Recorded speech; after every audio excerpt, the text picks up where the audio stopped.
Hello everyone, and welcome back to English Mindset. I'm your host, Jessica, and I'm truly happy to be here with you today.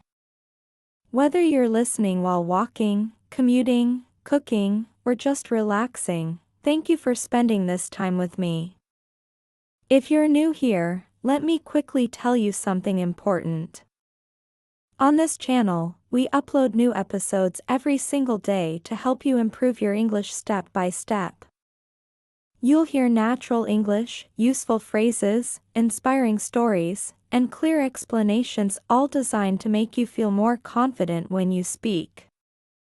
Today's topic is one that so many learners struggle with: confidence in English. The title is Why You're Not Confident in English and How to Change That. And let me tell you something right away: confidence is not only about grammar or vocabulary. Many learners know the rules. They can write well, pass exams, and even understand movies with subtitles. But when it's time to open their mouth and speak, they freeze. Their hands get sweaty, their heart beats fast, and suddenly all the words disappear. Does that sound familiar? If yes, don't worry. You are not alone. Almost every English learner experiences this at some point. The good news is that confidence is not a mystery gift that only some people have. Confidence is a skill. And just like any skill, you can learn it, practice it, and grow it.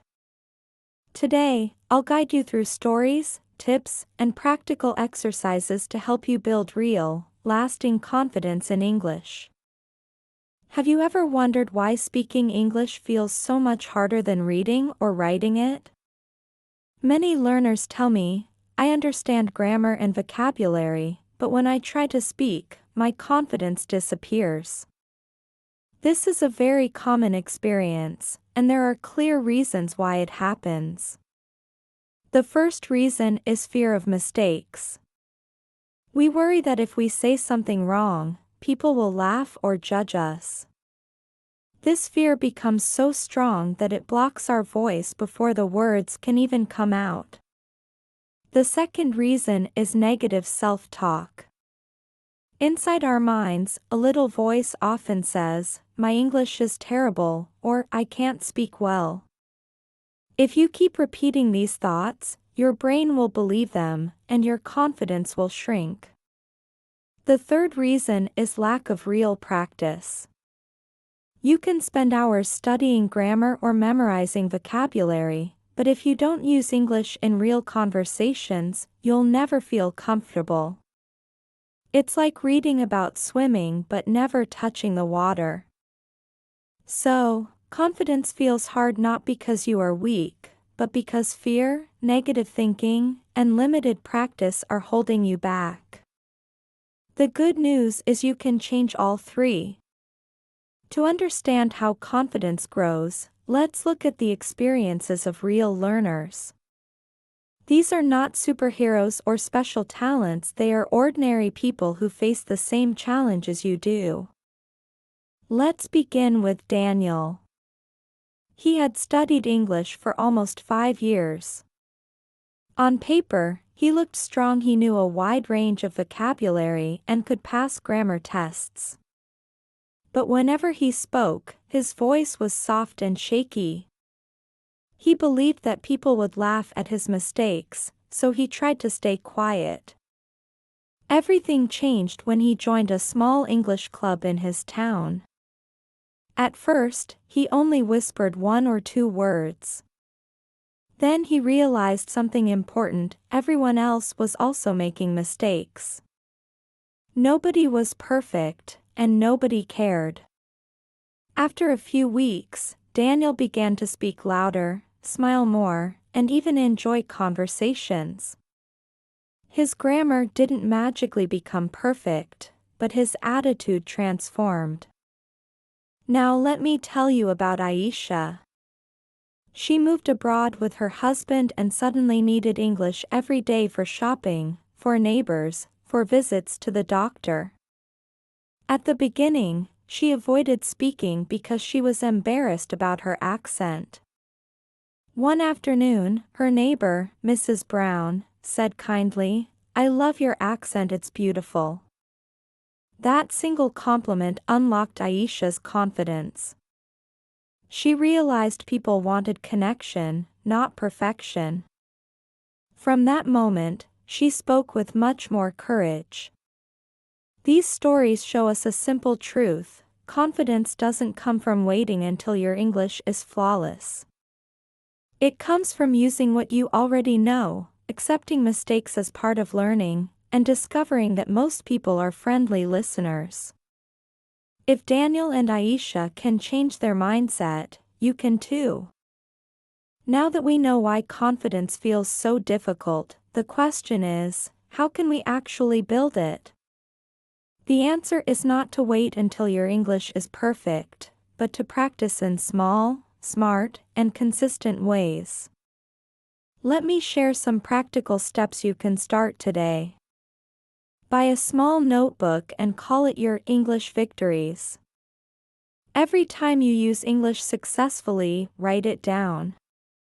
Example: I asked for directions in English today and understood the answer. Or, I introduced myself to a new person in English. After 1 month, when you read your notebook, you'll see dozens of small victories. These remind you that you are improving.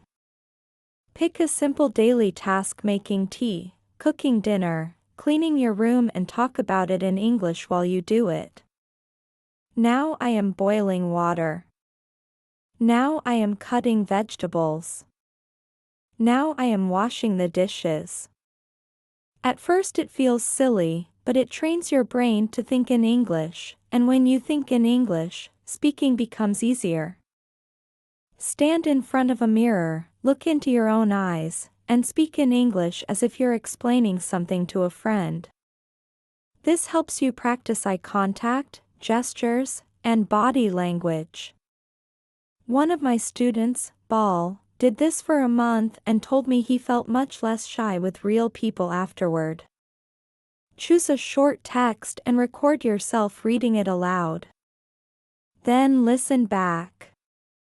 At first, most learners don't like the sound of their own voice.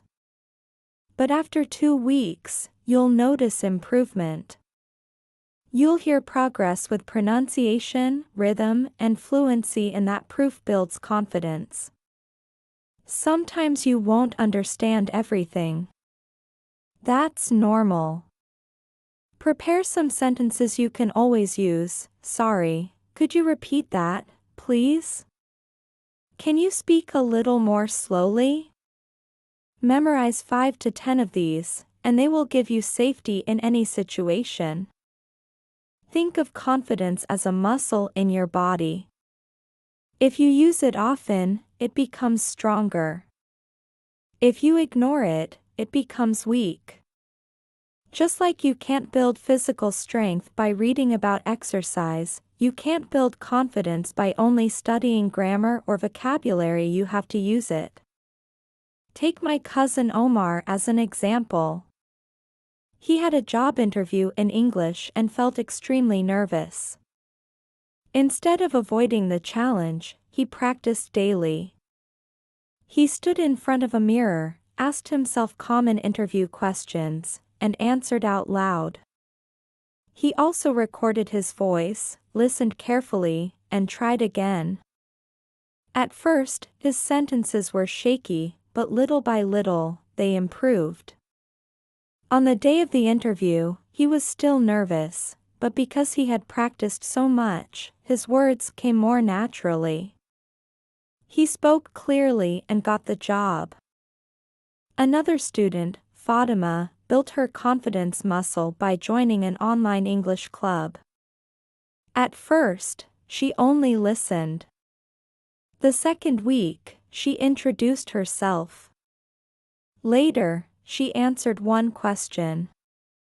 Over time, those small exercises added up, and 6 months later she was speaking for 10 minutes without stopping. Confidence grows exactly like this, through repeated use, steady practice, and patience. Confidence in English is not only about words, it also lives in your body and your mind. The way you think and the way you move both send powerful messages, not just to others, but to yourself. Let's start with body language. Many learners focus only on grammar, but forget how they look when they speak.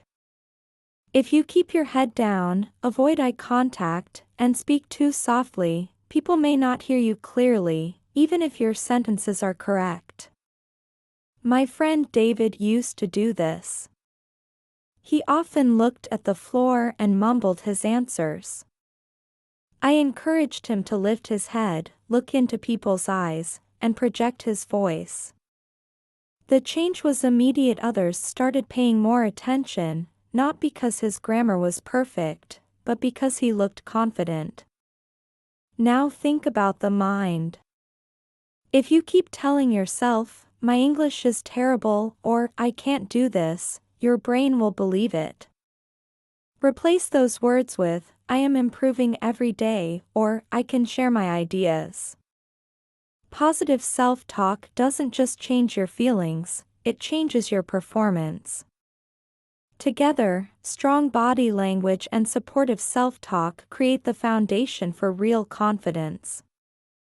One of the biggest mistakes English learners make is setting goals that are too big, too fast. They say, "I want to speak like a native in 1 year." That dream sounds exciting, but in reality, it creates stress and disappointment. When you don't reach that impossible target, you feel like a failure and lose motivation. Instead, the key is to focus on small, realistic steps. My student Daniel is a perfect example. At first, his goal was to be fluent in 12 months, and he felt frustrated every week. We changed his approach. His new goal was simple: "I will practice speaking English for 5 minutes every day." That's it, just 5 minutes. Within a month, he noticed progress. He spoke more freely, remembered vocabulary more easily, and began to enjoy conversations. Confidence grows in the same way. Start with tiny actions: greet the shopkeeper in English, ask one question in class, or say hello to a neighbor. Each small success adds a brick to your wall of confidence. Over time, those little steps create huge results. Remember, big progress doesn't happen in one giant leap, it happens one small step at a time. Another common trap that destroys confidence is comparison. Many learners look at others and think, "She speaks so fast. He never makes mistakes. I will never be like them." When you compare yourself to people ahead of you, you only create stress and self-doubt. Take Kareem, one of my students. In class, he always looked at his classmate Sophia. She spoke quickly and confidently, and Kareem felt smaller every time she opened her mouth. Eventually, he stopped speaking altogether. One day, I asked him, "Do you know why Sophia speaks so well?" "She has been learning for 10 years. You have been learning for 2. You cannot compare your year 2 with her year 10. That conversation opened his eyes. After that, Kareem changed his focus. Instead of asking, "Am I as good as Sophia?" he asked, "Am I better than I was last month?" Slowly, his stress disappeared. He began speaking again, and his progress returned. The truth is simple: your English journey is unique. Don't measure yourself against others. Measure yourself against yesterday. If today you speak one more sentence than you did yesterday, you are moving forward, and that is success. If you want confidence to last, you need daily habits that train both your language and your courage. Think of these tools as small exercises you can repeat again and again until they become part of your routine. Shadowing is one of the most powerful techniques. Listen to a short English sentence and immediately repeat it, copying the speed, rhythm, and intonation. At first, it feels difficult, but with practice, you'll notice your pronunciation improving and your speech sounding more natural. Another tool is reading aloud. Instead of reading silently, choose a short text or news article and speak it out loud. This trains your mouth muscles, improves your fluency, and helps you hear yourself as a confident speaker. Role play is also extremely useful. Pretend you are in real-life situations, ordering food, asking for directions, or introducing yourself in a meeting. You can practice with a partner or even alone. By rehearsing these scenarios, you'll feel more prepared when the real moment arrives. A fun method is the success jar. Write down every small achievement in English on a piece of paper and drop it into a jar. On difficult days, read your notes to remind yourself how much progress you've made. Finally, practice visualization. Close your eyes and imagine yourself speaking English confidently, smiling, standing tall, and sharing your ideas. Your brain doesn't fully distinguish between real practice and imagined practice, so this mental exercise gives you extra courage. Confidence grows when practice becomes habit. If you use these tools every day, even for a few minutes, your English will improve and your belief in yourself will grow stronger too. One of the most powerful ways to build confidence in English is to connect the language with things that bring you joy. When you enjoy the activity, you forget about fear, and your focus shifts from, "What if I make a mistake?" to, "This is fun, I want to keep going." Think about Sophia, one of my students who loved cooking. Instead of treating English practice like homework, she watched cooking videos in English and then explained the recipes to her family. Because she was talking about something she loved, her nervousness disappeared. She didn't even notice she was practicing English, she was simply sharing her passion. Another example is Raj, who joined a walking club in his city. Every Friday, people gathered in a park to walk and chat in English. The relaxed environment, fresh air, laughter, and friendly company made speaking feel natural. Raj told me later, "I forgot I was practicing. I was just enjoying the walk and conversation." That is the secret. Joy removes pressure. Even small hobbies can help. If you like gardening, describe your plants in English. "This flower is red. I water it every morning." If you enjoy sports, talk about your favorite team or match. "The player scored a goal. The game was exciting." If you like music, sing along with English songs or describe the lyrics. Each joyful connection gives you more reasons to use English without stress.